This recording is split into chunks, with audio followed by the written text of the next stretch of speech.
Good morning. તો આપણે લાસ્ટમાં છેલ્લે હાઇડ્રોકાર્બન ચેપ્ટરની અંદર આલ્કેન બનાવવાની પદ્ધતિની આપણે શરૂઆત કરી હતી. એમાં આપણે આલ્કેન બનાવવા માટે બે પદ્ધતિઓનો કઈ વખતે લાસ્ટમાં છેલ્લે આપણે અભ્યાસ કર્યો હતો. એક પદ્ધતિ હતી અસંતૃપ્ત હાઇડ્રોકાર્બનમાંથી મેળવવાની રીત, એટલે કે આલ્કીન અને આલ્કાઇન એની ઉપર યોગશીલ રિડક્શન, યોગશીલ જે હાઇડ્રોજનેશન જે પ્રક્રિયાઓ છે એના વિશેનો આપણે અભ્યાસ કરીએ. બીજી પદ્ધતિ હતી આલ્કાઇલ હેલાઇડમાંથી મેળવવાની રીત. તો એની અંદર આપણે આલ્કાઇલ હેલાઇડમાંથી જે મેળવવાની રીતો હતી તો એમાં આપણે બે રીતનો અભ્યાસ કર્યો હતો કે જેમાં ઝિંક ધાતુનો ઉપયોગ કરી અને હાઇડ્રોક્લોરિક એસિડ વડે હાઇડ્રોજનેશન રિડક્શન પ્રક્રિયાનો અભ્યાસ કર્યો હતો. ત્યારબાદ બીજી પ્રક્રિયા આપણે જોઈ હતી વુડ્સ પ્રક્રિયા, કે જેની મદદથી આપણે બમણા કાર્બન ધરાવતો આલ્કેન સંયોજન કઈ રીતે મેળવી શકીએ. તો એના વિશે સોડિયમ ધાતુની હાજરીમાં આપણે શુષ્ક ઇથરના માધ્યમ દ્વારા 2 મોલ આલ્કાઇલ હેલાઇડ વચ્ચેની પ્રક્રિયાથી પ્રાપ્ત થતો હોય છે. હવે એના પછી આપણે એક પદ્ધતિ રહી ગઈ કે બોર્ડ આપણું ભરાઈ ગયું હતું. તો એના પછી નેક્સ્ટ પદ્ધતિ છે કાર્બોક્સિલિક એસિડમાંથી મેળવવાની રીત,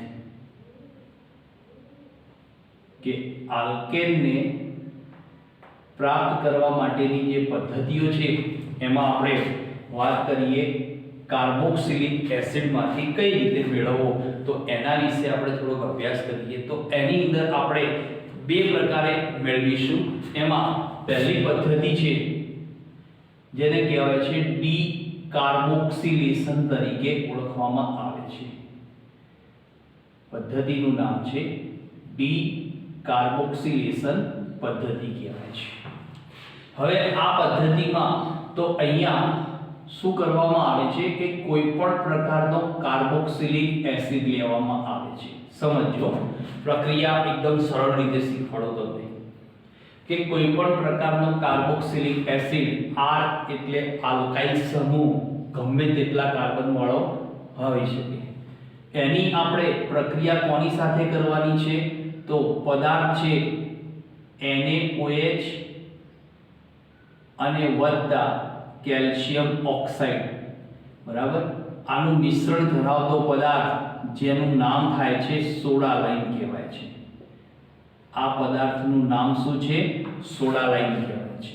તો એની હાજરીમાં આને ગરમ કરવામાં આવે એટલે આપણને એમાંથી મળે છે RCOONA મળશે, બરાબર. તો સોડિયમ કાર્બોક્સિલેટ નામનો ક્ષાર મળે છે, કાર્બોક્સિલિક એસિડનો. હવે એની પુનઃ આગળ ફરીથી પ્રક્રિયા કરવામાં આવે છે. તો ફરીથી વધુ માત્રામાં સોડિયમ હાઇડ્રોક્સાઇડની હાજરીમાં એને ગરમ કરવામાં આવે છે. વધુ માત્રામાં સોડિયમ હાઇડ્રોક્સાઇડ, સોડા લાઇમ તો પડ્યો જ છે પણ એમાં સોડિયમ હાઇડ્રોક્સાઇડ વધુ માત્રામાં ઉમેરી અને આખી પ્રક્રિયા કરવામાં આવે છે. એટલે આ પ્રક્રિયાના અંતે આપણને મળશે RH એટલે કે હાઇડ્રોકાર્બન આલ્કેન અને ઉપનિપજ મળશે Na2CO3. આ ઉપનિપજ મળે છે. સમજવા માટે આપણે ઉદાહરણ લઈએ. ઉદાહરણ તરીકે લઈએ કે ભાઈ CH3 CH2 COOH. હવે આ પદાર્થનું નામ છે પ્રોપેનોઇક એસિડ તરીકે ઓળખવામાં આવે છે. ચલો, આ પદાર્થ છે પ્રોપેનોઇક એસિડ. એની સૌથી પહેલા પ્રક્રિયા કોની સાથે કરીશું? તો સોડા લાઇમ સાથે. સોડા લાઇમમાં કોણ હોય? તો સોડિયમ હાઇડ્રોક્સાઇડ અને કેલ્શિયમ હાઇડ્રોક્સાઇડનું મિશ્રણ હોય. હવે યાદ રાખજો, સોડા લાઇમમાં જે મિશ્રણ છે ને એ મિશ્રણમાં આપણે વાત કરીએ તો સોડિયમ હાઇડ્રોક્સાઇડ 3 ભાગનો હોય છે અને કેલ્શિયમ હાઇડ્રોક્સાઇડ 1 ભાગનો હોય છે. એટલે 3:1 નું પ્રમાણ ધરાવતો આ સંયોજન છે. એની સાથે પ્રક્રિયા થાય એટલે પદાર્થ બનશે CH3 CH2 COON, બરાબર, જેને કહેવાય છે સોડિયમ પ્રોપિયોનેટ. સોડિયમ પ્રોપિયોનેટ તરીકે ઓળખવામાં આવશે. બરાબર, કાર્બોક્સિલેટ આયનનો ક્ષાર મળે છે. ત્યારબાદ પુનઃ ફરીથી એની વધુ માત્રામાં સોડાલાઇન એટલે કે સોડિયમ હાઇડ્રોક્સાઇડ વધુ માત્રામાં ઉમેરી અને આ પ્રક્રિયા કરવામાં આવે એટલે આપણે અહીંયા મુખ્ય નિપજ બનશે CH3 CH2 CH3. બરાબર, તો અહીંયા આપણને પ્રાપ્ત થશે CH3 CH3 અને ઉપનિપજ બનશે Na2CO3 આપણને મળે છે. આ પદાર્થ કયો છે? ઇથેન છે. તો તમે આ પદ્ધતિમાં જોઈ શકો કે કાર્બોક્સિલિક એસિડમાંથી મેળવવાની આ પદ્ધતિમાં ગમે તેટલા કાર્બન વાળો કાર્બોક્સિલિક એસિડ લેવામાં આવે, ગમે તેટલા કાર્બન વાળો, તો એમાંથી આપણને એક ઓછા કાર્બન ધરાવતો એસિડ મળે, આલ્કેન મળે છે. બરાબર, એક ઓછો કાર્બન હોય તેવા પ્રકારનો આલ્કેન આપણને પ્રાપ્ત થતો હોય છે. બીજું ઉદાહરણ લઈએ, ચલો બેન્ઝીન રિંગ વાળું ઉદાહરણ લઈએ. તો બેન્ઝીન રિંગ, બરાબર, એની ઉપર COOH એટલે એને કહેવાય છે બેન્ઝોઇક એસિડ કહેવાય છે. બેન્ઝોઇક એસિડ, એની આપણે પ્રક્રિયા કોની સાથે કરવામાં આવે? તો સોડાલાઇન સાથે. હવે સોડાલાઇનમાં મિક્સચર કોનું હોય?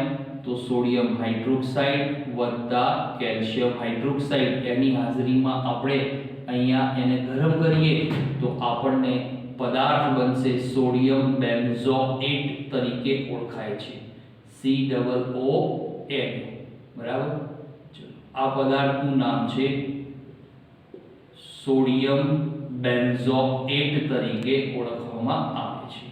એની તમે આગળ પુનઃ વધુ માત્રામાં સોડિયમ હાઇડ્રોક્સાઇડ ઉમેરી અને ગરમ કરવામાં આવે તો હવે હું અહીંયા ઉપનિપજ નથી લખતો, ડાયરેક્ટ આપણી મુખ્ય નિપજ દર્શાવું છું. ઉપનિપજ બધામાં Na2CO3 બને, તો આપણી મુખ્ય નિપજ કઈ બને છે? બેન્ઝીન એમાંથી તૈયાર થતો હોય છે. બરાબર, તો આ એક પદ્ધતિ છે કે જે આપણને મળે છે કયા પદાર્થોમાંથી? તો ડીકાર્બોક્સિલેશન કરવાની પદ્ધતિ કાર્બોક્સિલિક એસિડમાંથી.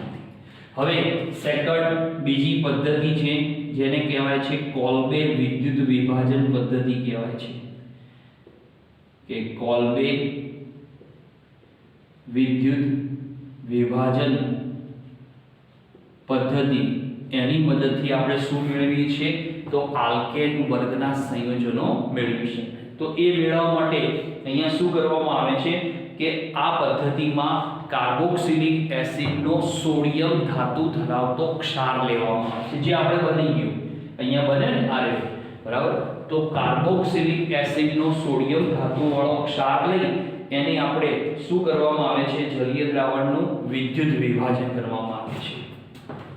કે પદ્ધતિમાં શું થાય છે કે સોડિયમ ધાતુના કાર્બોક્સિલિક એસિડના ક્ષારનું કાર્બોક્સિલિક એસિડના ક્ષારના જલીય દ્રાવણનું વિદ્યુત વિભાજન કરાય છે. બરાબર, તો વિદ્યુત વિભાજન કરવામાં આવે છે કોનું? જલીય દ્રાવણનું. હવે આ જે વિદ્યુત વિભાજન થાય એટલે એની અંદર શું થાય છે? તો આપણે ઉદાહરણ તરીકે વાત કરીએ કે ભાઈ અહીંયા CH3 CH2 COON લઈએ. બરાબર, પદાર્થનું નામ શું થશે? સોડિયમ પ્રોપિયોનેટ તરીકે ઓળખાશે. એનું આપણે શું કરીએ છીએ? વિદ્યુત વિભાજન કરવામાં આવે છે. આનું કેવું લેવામાં આવે છે? જલીય દ્રાવણ. તો આ જલીય દ્રાવણની વિદ્યુત વિભાજન પ્રક્રિયા થાય એટલે એક ઓછા કાર્બન વાળો, યાદ રાખજો, કાર્બોક્સિલિક એસિડમાંથી મેળવો એટલે આ બંને કાર્બોક્સિલિક એસિડના ક્ષારમાંથી મળે એટલે એક કાર્બનની ઘટ થઈ જાય તો મળશે ઇથેન બને છે. બીજો કાર્બન એ કયા સ્વરૂપે નીકળી જશે? કાર્બન ડાયોક્સાઇડ રૂપે નીકળે છે. ત્રીજું, તો એની અંદર આપણને છૂટું શું પડશે? તો હાઇડ્રોજન વાયુ છૂટો પડશે, H2 વાયુ છૂટો પડશે અને પ્લસ સોડિયમ હાઇડ્રોક્સાઇડ એમાંથી છૂટો પડે છે. તો આ પદ્ધતિમાં પાણીના 2 મોલ અણુઓ પ્રક્રિયામાં ભાગ લે છે. તો અહીંયા આપણે સમીકરણને સંતુલિત કરવા માટે તો સમીકરણ તો 2 દુ 4 હાઇડ્રોજન, તો અહીંયા H2 ને આપણે 2 વડે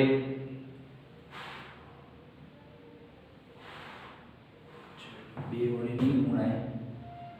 અહીંયા આપણે શું કરીએ, આના 2 મોલ લઈ લઈએ, આના 2 મોલ જલીય દ્રાવણમાં. તો પછી આના કેટલા મળશે, 2 મોલ CO2, 2 3 દુ 6, બરાબર, 6 એટલે 2 3 4 5 6 કરવા માટે અહીંયા 2 મોલ આલ્કેન, બરાબર, 2 મોલ આલ્કેન તો 2 મોલ સોડિયમ, બરાબર, થઈ ગઈ રાસાયણિક પ્રક્રિયા સંતુલિત થઈ જાય છે. તો આ પદ્ધતિમાં આપણને એનોડ ધ્રુવ ઉપર શું મળે છે, તો આપણને એનોડ ધ્રુવ ઉપર કાર્બન ડાયોક્સાઇડ મળશે અને કેથોડ ધ્રુવ ઉપર હાઇડ્રોજન છૂટો પડે છે. તો યાદ રાખજો, એનોડ ધ્રુવ અને કેથોડ ધ્રુવ, તો એને સમજવા માટે તો એની આપણે ધ્રુવની રાસાયણિક પ્રક્રિયાનો અભ્યાસ કરીએ, બરાબર, કે એનોડ ધ્રુવ ઉપરની પ્રક્રિયા. ચલો, પહેલી પ્રક્રિયા છે એનોડ ધ્રુવ ઉપર. હંમેશા શું થાય, શીખવાડી દીધેલું છે, રેડોક્સમાં ભણીએ, એનોડ ધ્રુવ ઉપર હંમેશા ઓક્સિડેશન થાય. આ ઓક્સિડેશન પ્રક્રિયામાં આપણે વાત કરીએ તો એમાં એસિટેટ આયન જે છે, બરાબર, આમાંથી 1 મોલ એસિટેટ આયન તો CH3 CH2 COO એમાં 1 ઓક્સિજન ઋણ આયન ધરાવે છે. હવે એ શું કરશે, તો 2 ઇલેક્ટ્રોન મુક્ત કરશે. તો એનોડ ધ્રુવ પર શું થશે, આના 2 મોલ આયનો એ ઓક્સિડેશન પ્રક્રિયામાં જશે. તો ઓક્સિડેશન પ્રક્રિયામાં એની અંદરથી શું બનશે, તો CH3 CH2 C, બરાબર, તો એમાંથી છૂટો પડશે CH3 CHOO માઈનસ ધરાવતો એસિટેટ આયન એમાંથી છૂટો પડશે, બરાબર. તો અહીંયા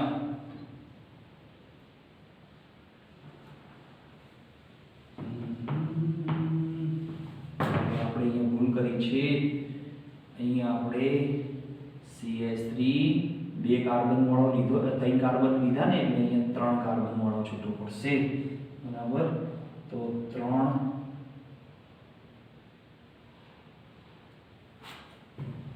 2 2 4 2 6 ભૂલ ક્યાં થાય છે, CH3 COO Na 2 કાર્બન તો 2 કાર્બન વાળો આલ્કેન, તો 3 કાર્બન વાળો આલ્કેન, બરાબર. પ્રક્રિયામાં આના 2 ગુણાશે નહીં, બરાબર. હવે થશે બેલેન્સ, આપણી ભૂલ હતી બેલેન્સમાં. ચલો, ઓકે. હવે આના 2 મોલ એસિટેટ આયન Na+ છૂટો પડી જાય એનોડ ધ્રુવ ઉપર, એટલે આપણને મળશે પ્રોપિયોનેટ આયન CH3 મુક્ત મૂલક બનશે, બરાબર. CO અને O ઓક્સિજન પરમાણુ ધરાવે, એને કહેવાય છે પ્રોપિયોનેટ મુક્ત મૂલક કહેવાય છે. તમારી ચોપડીમાં ઇથેનોઇન એટલે કે એસિટેટ નામનો મુક્ત મૂલક આપ્યો છે. છૂટા શું પડશે, તો 2 ઇલેક્ટ્રોન છૂટા પડશે, 2 ઇલેક્ટ્રોન. કેમ કે 2 આયનો છે, 2 એસિટેટ આયન, એક એસિટેટ આયનમાંથી 1 ઇલેક્ટ્રોન અને બીજા આયનમાંથી એક બીજો ઇલેક્ટ્રોન પ્રોપિયોનેટ આયનમાંથી, બરાબર. તો 2 ઇલેક્ટ્રોન છૂટા પડશે અને પ્રોપિયોનેટ નામનો મુક્ત મૂલક છૂટો એમાંથી પડી જાય છે. હવે આ જે પ્રોપિયોનેટ જે મુક્ત મૂલક જે છૂટો પડ્યો એ આગળ અહીંયા પ્રક્રિયા દર્શાવશે, અહીંયા દર્શાવું છું પ્રક્રિયા. તો એને શું કરશે, CO2 દૂર કરશે, બરાબર. એ દૂર શું કરશે, CO2 અણુને દૂર કરશે. એટલે આપણને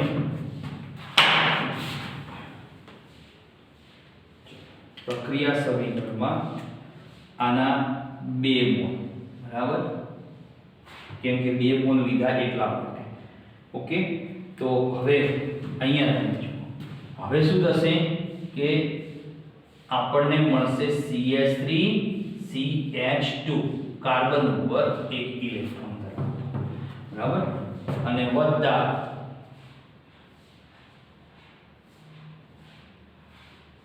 બે પ્રોપિયોનેટ મુક્ત મૂલક હોય તો એમાંથી આપણને મળશે બે ઇથાઇલ મુક્ત મૂલક અને વત્તા CO2 અણુ છૂટો પડશે, બરાબર. આ થઈ ગઈ પ્રક્રિયા સમીકરણ. આ 2 મોલ આપણને શું મળે છે? ઇથાઇલના, અને 2 મોલ CO2 વાયુ છૂટો પડી જાય છે, બરાબર. તો 2 મોલ આપણે પ્રોપિયોનેટ નામનો જે મુક્ત મૂલક હતો એમાંથી આપણને શું મળશે? 2 મોલ ઇથાઇલ મુક્ત મૂલક બનશે. આ કયો કહેવાય છે? ઇથાઇલ મુક્ત મૂલક એમાંથી છૂટો પડશે. હવે આ જે ઇથાઇલ મુક્ત મૂલક હતો તો એ ઇથાઇલ મુક્ત મૂલક તો 2 મોલ રૂપે એરિયા ભેગા થઈ જશે. એરિયા શું થશે?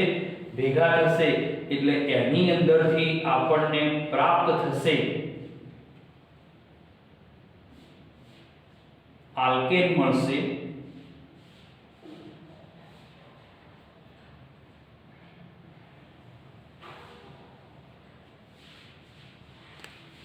સમીકરણમાં ભૂલ છે,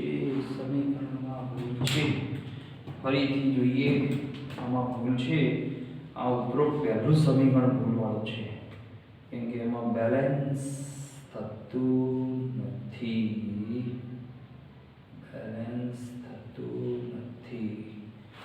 કે જેટલા કાર્બન વાળો લીધો હોય એના કરતાં એક કાર્બન ઓછો ધરાવતો કાર્બોક્સિલિક એસિડ બને. એટલે એનો અર્થ એમ થયો કે અહીંયા આપણું જે હતું પહેલું એ સાચું હતું, બરાબર. પહેલું જે આપણું હતું એ કમ્પ્લીટ સાચું હતું. એના કેટલા મોલ? 2 મોલ. કેમ કે 2 2 4 2 6, એટલે 2 2 4 ને 2 6, બરાબર. હવે સાચું છે, કેમ કે એ ભૂલ છે. ઇથાઇલ મુક્ત મૂલક બની ગયા. હવે આ 2 મોલ જે ઇથાઇલ મુક્ત મૂલકો છે એ ભેગા થાય એટલે એમાંથી આપણને તો શું બનશે? આગળ નેક્સ્ટ સેકન્ડ સ્ટેપમાં કે CH3CH2 આ એક ઇથાઇલ મુક્ત મૂલક અને આ બીજો CH2CH3 બીજો ઇથાઇલ મુક્ત મૂલક ભેગા થાય એટલે શું બનશે? CH3CH2CH2CH3 એટલે કે બ્યુટેન નામનો આલ્કેન આપે છે. અને આપણને મળે છે, જો તમે આના કેટલા મોલ છે? 2 મોલ મળ્યા મુખ્ય સ્વરૂપે. તો તમે આ નિપજમાં 2 મોલ એટલે એનો અર્થ શું થયો કે આના 2 મોલ ભેગા કરો તો તમે જુઓ CH3CH2CH2CH3 થઈ જશે, બરાબર. એટલે શું મળે કહેવાય? બ્યુટેન આપણને પ્રાપ્ત થતો હોય છે, બરાબર. તો જ્યારે કેથોડ ધ્રુવ ઉપરની પ્રક્રિયાની વાત કરીએ તો નેક્સ્ટ લાસ્ટ પ્રક્રિયા કેથોડ ધ્રુવ ઉપર. તો કેથોડ ધ્રુવ ઉપર હંમેશા શું થશે? રિડક્શન પ્રક્રિયા થાય છે. આ રિડક્શન પ્રક્રિયામાં શું થશે કે પાણીનો જે અણુ છે એ રિડક્શન પ્રક્રિયામાં જશે કે ભાઈ પાણીનો અણુ એ રિડક્શન પ્રક્રિયામાં એક ઇલેક્ટ્રોન દ્વારા શું બનાવશે? OH આયન અને હાઇડ્રોજન મુક્ત મૂલકનું નિર્માણ કરશે. આવા હાઇડ્રોજન મુક્ત મૂલકો કેટલા બનશે? 2 બનશે. કેમ કે પાણીના કેટલા અણુ વપરાયા? 2 અણુ. તો અહીંયા આપણને 2 વડે ગુણી દઈએ. કેટલા વડે?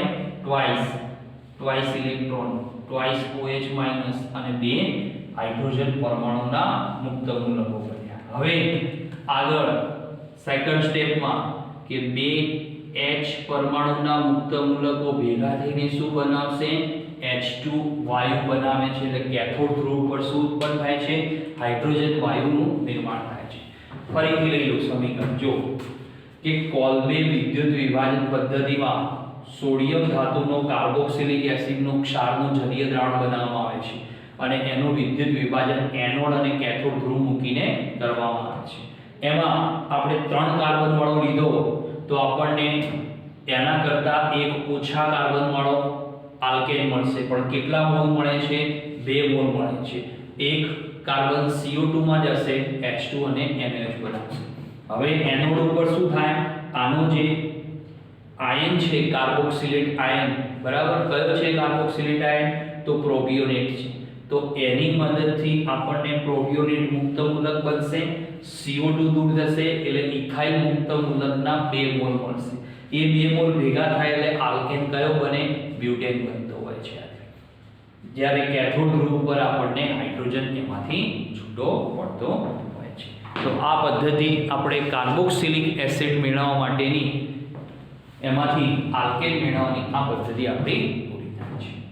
હવે જો તમને ચોપડીમાં ભૌતિક ગુણધર્મો આપેલા છે, આપણે ભૌતિક ગુણધર્મોની કોઈ જરૂર છે નહીં.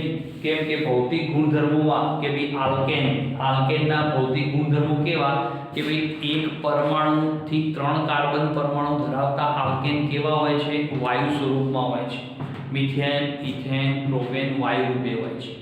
જ્યારે 4 કાર્બનથી લઈ 8 કાર્બન પરમાણુ સુધીના આલ્કેન કેવા હોય છે? તો એરિયા પ્રવાહી રૂપે હોય છે. અને 9 કાર્બનથી વધુ કાર્બન વાળા આલ્કેન ઘન સ્વરૂપે જોવા મળતા હોય છે. આલ્કેનમાં જેમ જેમ કાર્બનની શૃંખલા વધતી જાય એમ એનું ઉત્કલન બિંદુ ઊંચું જતું જોવા મળતું હોય છે. સાથે સાથે જેમ કાર્બનની શૃંખલા વધે એમ ગલન બિંદુ પણ ઊંચું જોવા મળતું હોય છે. સમઘટકીય આલ્કેન, સમઘટકીય એટલે આપણે ભણી ગયા પેન્ટેનના સમઘટક, હેક્ઝેનના સમઘટકો ભણી કે ભઈ સમઘટકીય આલ્કેનમાં શું થાય કે પ્રાથમિક આલ્કેનનું ઉત્કલન બિંદુ, ગલન બિંદુ સૌથી વધારે હોય, દ્વિતીયક અને તૃતીયક તરફ જાઓ એટલે ઘટી જાય. કેમ કે કાર્બનની શૃંખલા ઘટતી જાય છે એટલા માટે. સાથે સાથે એનું બીજું કારણ છે કે શાખામાં જે બંધ લંબાઈ બને એ શાખામાં બંધ હંમેશા કેવો હોય? લાંબો હોય અને સરળતાથી તૂટી જતો હોય છે. એટલા માટે એમના ગલન બિંદુ, ઉત્કલન બિંદુમાં પ્રાથમિક આલ્કેનથી તૃતીયક આલ્કેન તરફ જાઓ એટલે એના ગલન બિંદુ, ઉત્કલન બિંદુ ઘટતા જતા જોવા મળતા હોય છે. હવે આપણે વાત કરીએ કે ભાઈ આલ્કેનના રાસાયણિક ગુણધર્મો લઈએ. મોસ્ટ આઈએમપી ટોપિક છે આ રે કે આલ્કેનના રાસાયણિક ગુણધર્મો. આલ્કેનના રાસાયણિક ગુણધર્મોના અંદર વાત કરીએ તો આપણા અભ્યાસક્રમમાં અલગ અલગ ગુણધર્મો આપ્યા છે. એની અંદર પહેલો ગુણધર્મ છે તો એનું નામ છે વિસ્થાપન પ્રક્રિયાઓ તરીકે ઓળખવામાં આવે છે. બરાબર, પહેલો ગુણધર્મ છે વિસ્થાપન પ્રક્રિયા. આપણે જોઈ ગયા હતા કે આલ્કેન હંમેશા શું આપે? વિસ્થાપન પ્રક્રિયાઓ આપે, બરાબર, અથવા એનો વ્યુત્પન્ન પણ આપે. હવે જો આલ્કેનમાં વિસ્થાપન પ્રક્રિયાઓમાં આમ તો ઘણી બધી પ્રક્રિયાઓ છે કે એ વિસ્થાપન પ્રક્રિયાઓમાં આપણે શું કરીશું તો હેલોજિનેશન પ્રક્રિયાઓ જોવામાં આવે છે કે ભાઈ આલ્કેન માં વિસ્થાપન પ્રક્રિયાઓમાં હેલોજિનેશન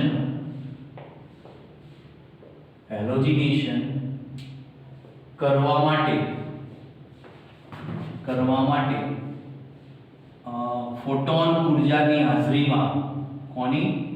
ફોટોન ઊર્જાની હાજરીમાં આ પ્રક્રિયા મુક્ત મૂલક હેલોજિનેશન તરીકે ઓળખાય છે.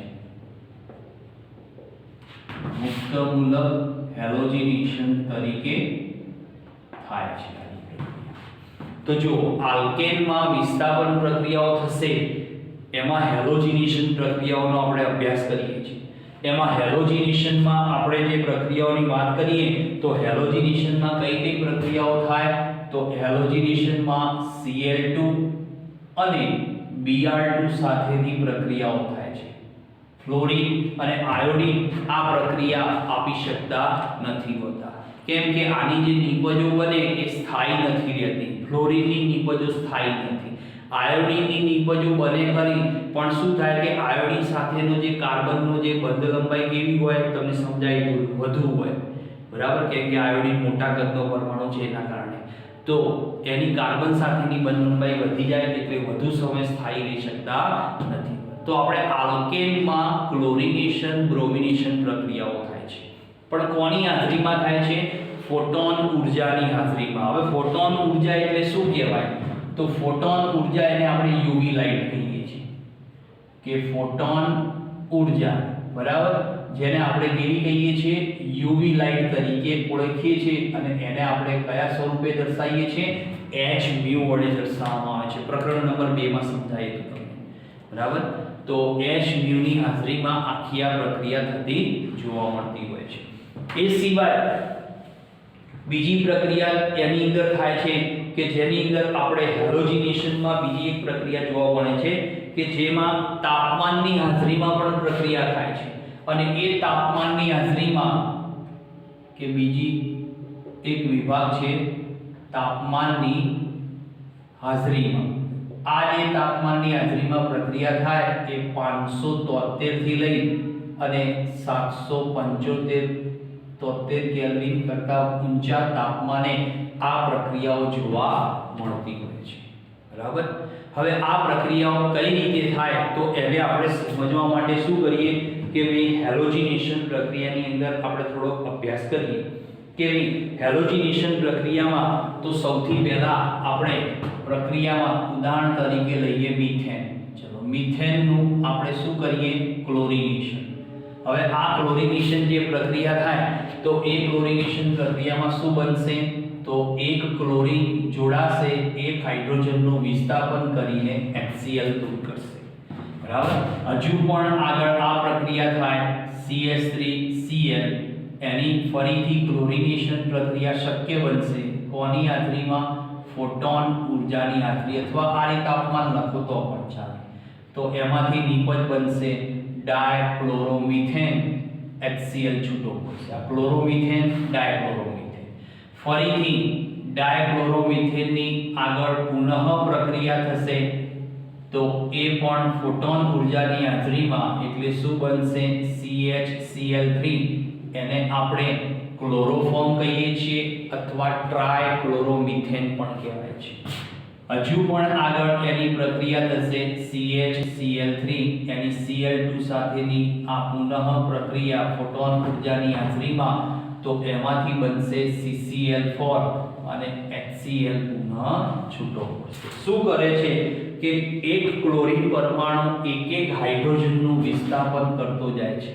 આ પદાર્થનું પ્રચલિત નામ લખું છું, ક્લોરોફોર્મ કહેવાય છે, અને આનું નામ છે કાર્બન ટેટ્રાક્લોરાઇડ,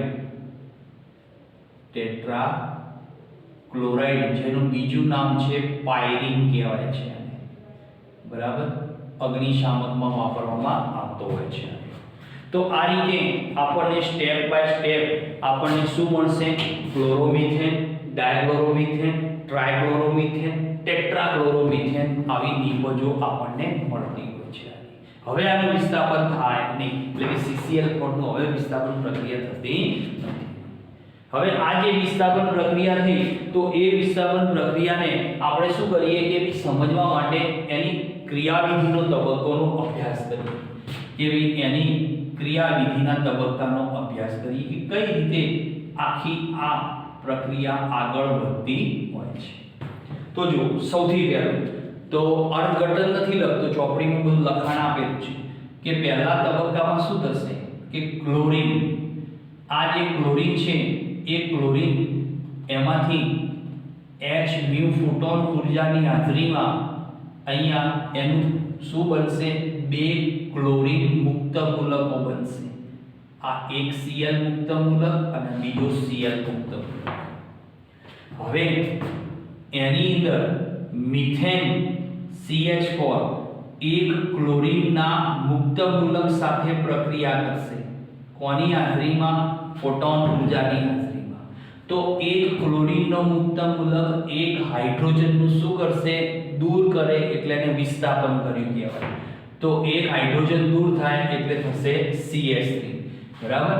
અને આ ક્લોરીન જે મુક્ત મૂલક છે એ જોડી જશે CH3 સાથે અને છૂટો શું પાડ્યો? એક હાઇડ્રોજન મુક્ત મૂલક છૂટો પાડ્યો, બરાબર. હવે ફરીથી પુનઃ આ જે હાઇડ્રોજન જે મુક્ત મૂલક છૂટો પડ્યો એ વધેલા એક ક્લોરીનના મુક્ત મૂલક સાથે, હજી ક્લોરીનનું મુક્ત મૂલક છે એની સાથે ફોટોન ઉર્જાની હાજરીમાં HCl નું નિર્માણ કરે છે. એટલે તમે આ પહેલી પ્રક્રિયા જે છે એના ક્રિયાવિધિના 3 તબક્કા પૂરા થાય છે. ક્રિયાવિધિના 3 તબક્કા શું થાય છે? પૂરા થતા જોવા મળતા હોય છે. હવે આ રીતે જે આખી પ્રક્રિયા થઈ એટલે એમાંથી આપણને HCl નું નિર્માણ થતું જોવા મળતું હોય છે. તમે મિથાઇલ મુક્ત મૂલક પણ બનાવી શકો છો, બરાબર.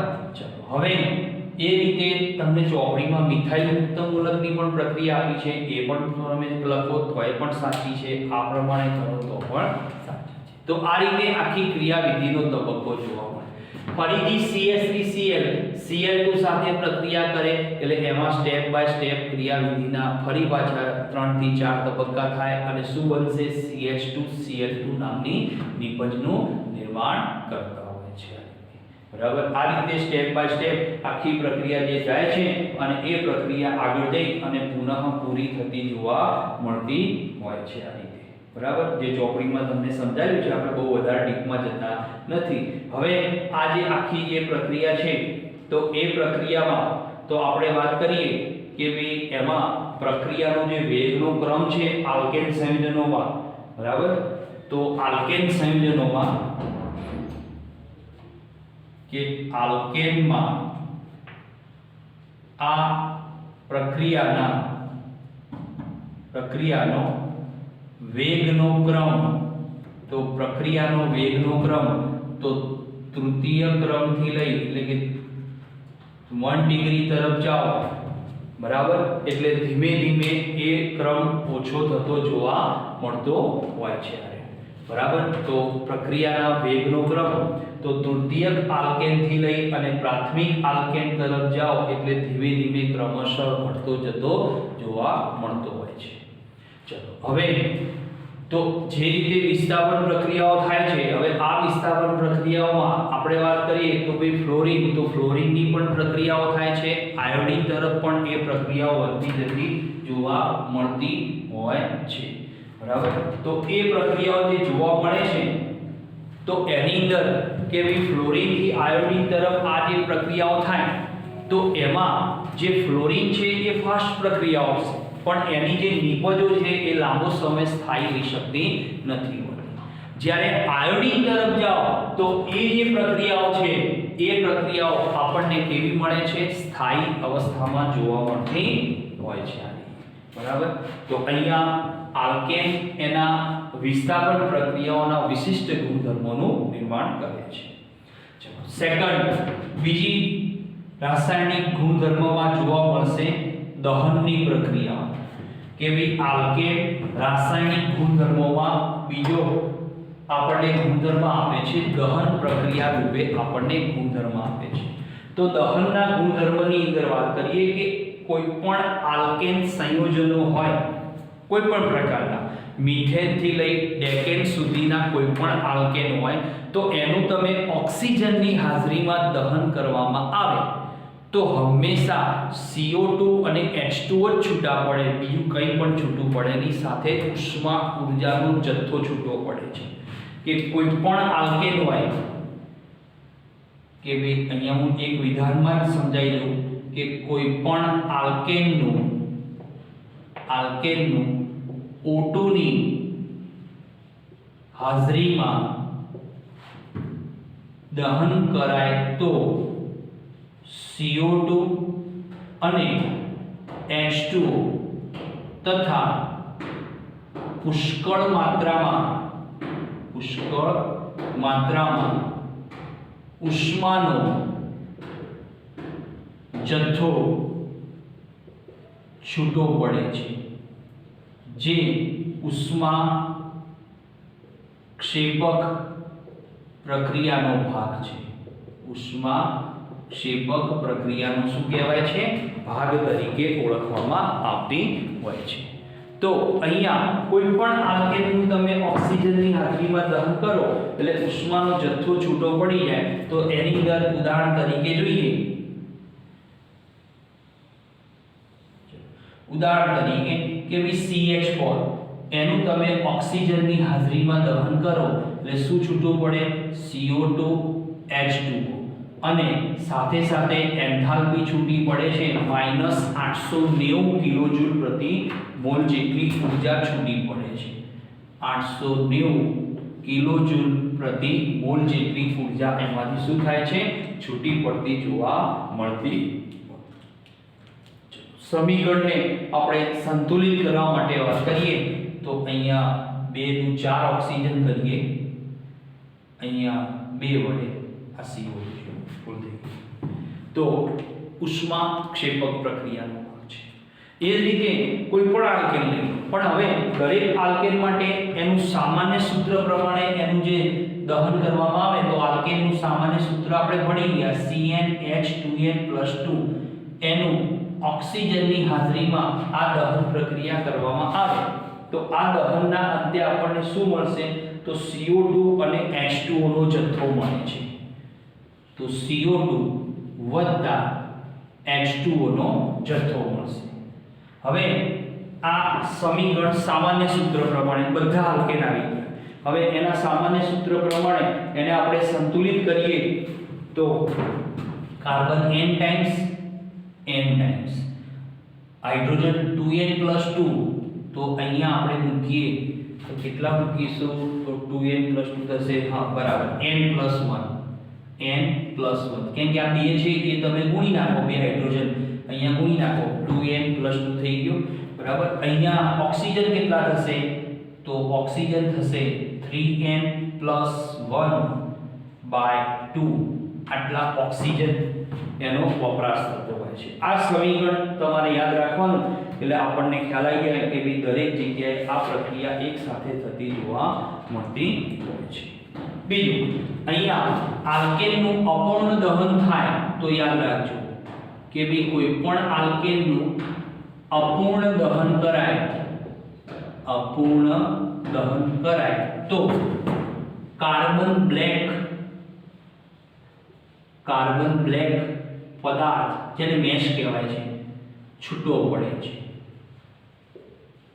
અપૂર્ણ દહનમાં. આપણને ખબર છે કે ભાઈ અપૂર્ણ દહન થાય એટલે હંમેશા શું છૂટું પડે છે?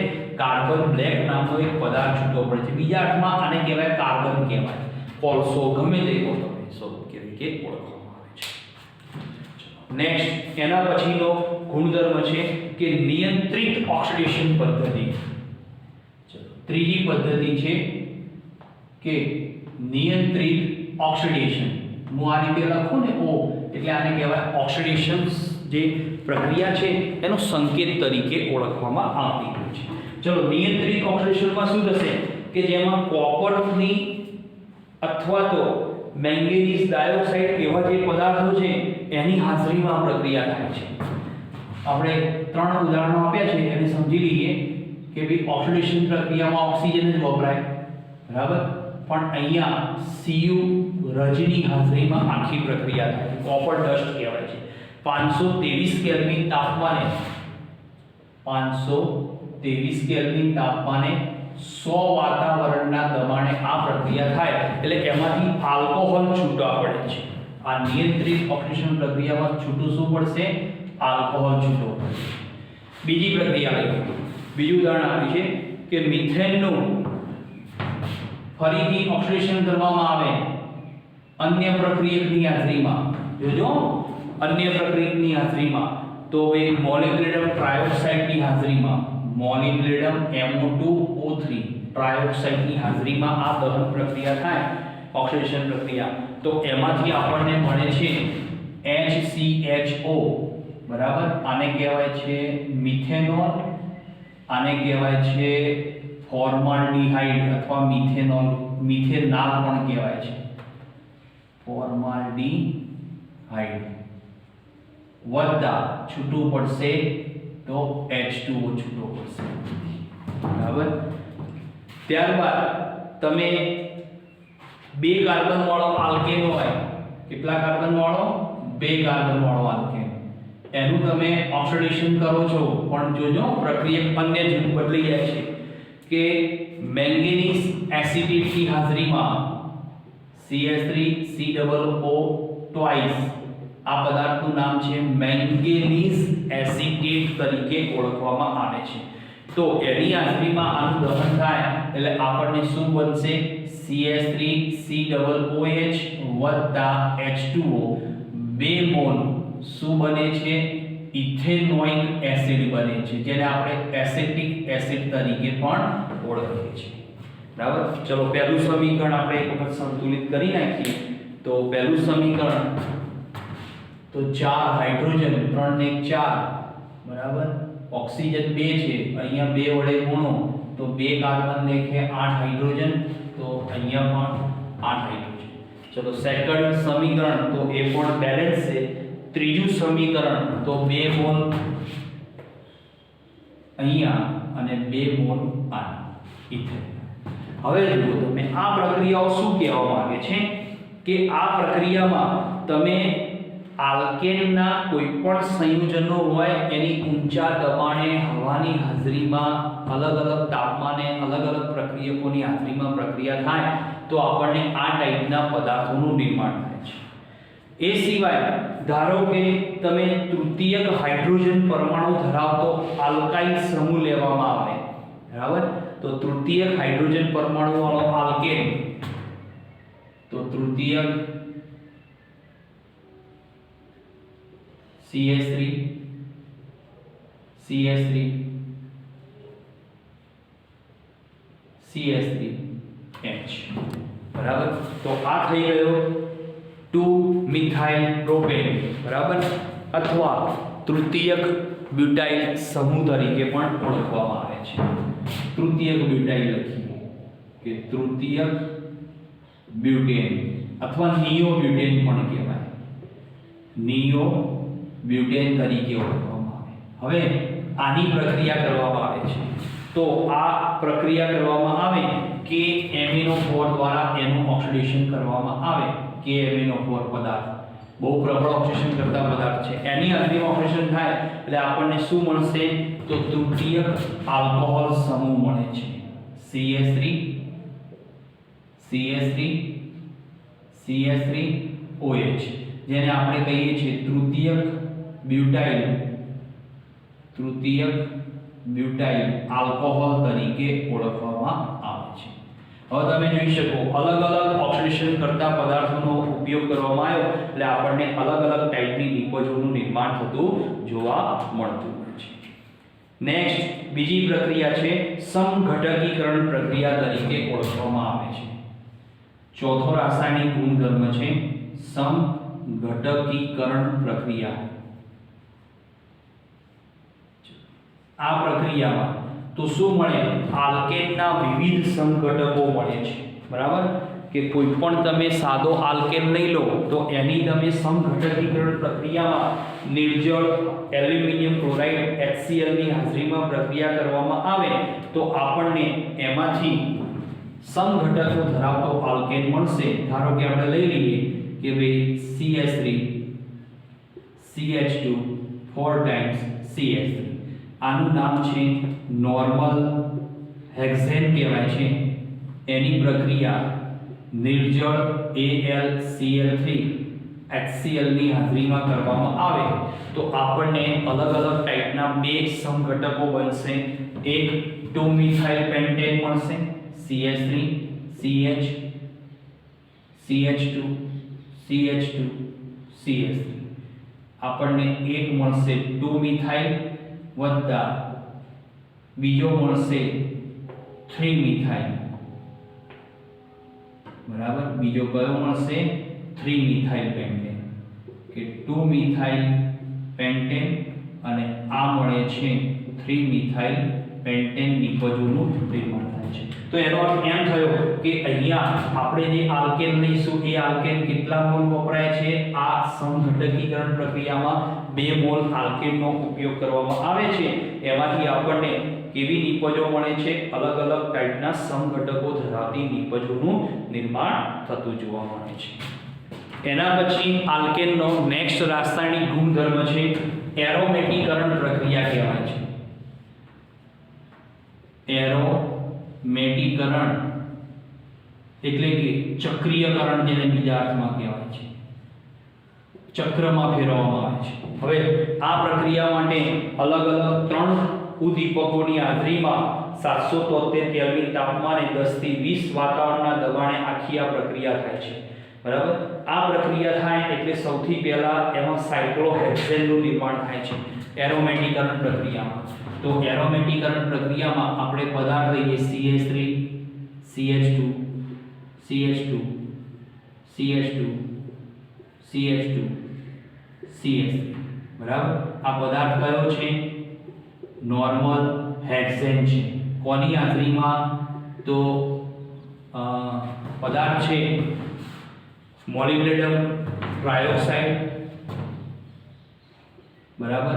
મોલિબ્ડેનમ ટ્રાયોક્સાઇડ અથવા વેનેડિયમ પેન્ટોક્સાઇડ, આ એક ઉદ્દીપકો છે. અથવા બીજો વપરાય છે ક્રોમિયમ ટ્રાયોક્સાઇડ. એની હાજરીમાં આ 3 પૈકી કોઈ પણ એક ઉદ્દીપકની હાજરીમાં 773 કેલ્વિન તાપમાને 10 થી 20 વાતાવરણ દબાણે 773 કેલ્વિન તાપમાને 10 થી 20 વાતાવરણના દબાણે આ આખી પ્રક્રિયા થાય એટલે એમાંથી શું બનશે? આ રીતનો સાયક્લોહેક્સેન બની જાય છે. આ બધા CH2 છે બધા. આ કયો બનશે? સાયક્લોહેક્સેન બને છે. બરાબર? આ બધા શું છે? ખૂણા ઉપર CH2 CH2 CH2 CH2 CH2 CH2. હવે આ સાયક્લોહેક્સેન એનું તમે આગળ ગરમ કરવામાં આવે તો એમાંથી માઈનસ 1 2 3 4 5 6 એટલે કે 3H2 દૂર થશે એટલે એમાંથી બને છે બેન્ઝીન રિંગ બને છે. એમાંથી શું બનશે? બેન્ઝીન. એ આપણે અહીંયા આગળ જોઈ ગયા કે બેન્ઝીન કોને કહેવાય? તો એ આ બની ગઈ બેન્ઝીન બને છે. બરાબર? તો એરોમેટીકરણ પ્રક્રિયા એટલે ચક્રીયકરણ પ્રક્રિયામાં અહીંયા તમે કોઈ પણ આલ્કેન લેવામાં આવે, કોઈ પણ આલ્કેન, નોર્મલ હેક્સેન લો, નોર્મલ પેન્ટેન લો, તો નોર્મલ પેન્ટેન લો તો સાયક્લોપેન્ટેન બને. બરાબર? પણ એ જે સાયક્લો આલ્કેન બનશે ગમે તે પ્રકારના, પણ મિનિમમ 3 કાર્બનથી ચક્ર બને. તો એ જે સાયક્લો આલ્કેન છે એની તમે આગળ પ્રક્રિયામાં આ બેન્ઝીન જેવી રિંગ ફક્ત કોણ આપે? સાયક્લોહેક્સેન આપે છે, બેન્ઝીન જેવી રિંગ. બાકીના બધા સાયક્લો આલ્કેનનું નિર્માણ કરતા હોય છે. એટલે એનો અર્થ એમ થયો કે અહીંયા તમે આ પ્રક્રિયામાં જે રાસાયણિક પ્રક્રિયા કરો છો તો એની અંદર આપણને કોઈ પણ સાયક્લો આલ્કેન એટલે કે કોઈ પણ આલ્કેન ના ચક્રીયકરણ દરમિયાન એટલે એરોમેટીકરણ ચક્રીયકરણ દરમિયાન નિપજ રૂપે સાયક્લો આલ્કેન મળે છે. સાયક્લો આલ્કેન મળશે. બરાબર? ત્યારબાદ નેક્સ્ટ પ્રક્રિયા છે વરાળ સાથેની પ્રક્રિયા. ચોપડીમાં તમને આપી છે. બરાબર? કે ભાઈ એમાં હું ખાલી તમને સમજાવી દઉં કેમ કે આપણે બહુ એટલું બધું ડીપમાં છે નહીં.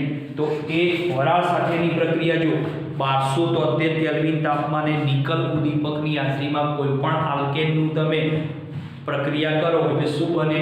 જળવાયુ કહેવાય. CO + H2 બને. આપણે ભણી ગયા, ક્યાં આગળ ભણ્યા?